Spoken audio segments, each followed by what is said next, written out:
હું ગુજરાત ગૃહ નિર્માણ board university road Bhagat Singh garden પાસે રહું છું. સર, આજે આ લોકો દર વર્ષે ચોમાસા પહેલાં આવીને અમને બોર્ડ મારી જાય છે અને દર વખતે અમે રજૂઆત કરી છે કે સર અમે અમારી રીતના રિપેર કરાવવા તૈયાર છીએ.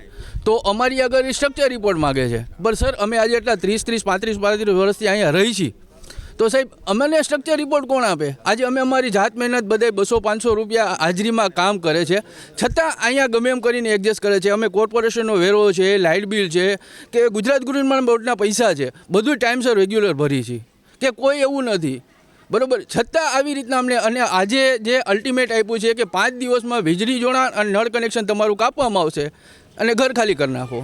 તો સર અમારે આટલા આજે 792 ઘર રહેવાસીઓ છે, આજે 4000 વ્યક્તિ અહીંયા રહે છે, એનું શું સર?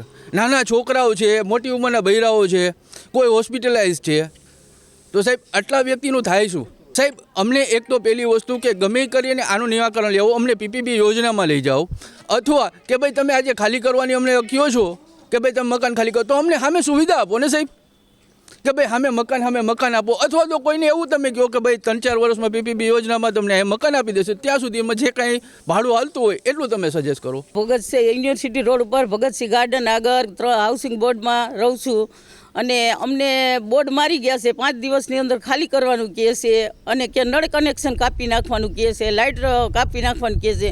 તો અત્યારે સાહેબ અમે દર ચોમાસે એ લોકો અમને આપે છે નોટિસ, તો દર ચોમાસે આપે ને આવી રીતે હેરાન કરે છે. તો શું કામી અમને એવી રીતે હેરાન કરે છે એમ? અને અમારી માંગણી એ છે અમે કાંઈ અમને મકાન દઈએ ને કાં અમને ભાડું દઈએ, બેમાંથી એક વસ્તુ અમને એ આપે. રજૂઆત તો કેટલી વાર કરી છે અને એ લોકો કાંઈ જવાબ દેતા જ નથી અને એની મેળે નોટિસ મારી જ ગયા છે. હા કોર્પોરેશન છટકવા જ માગે છે.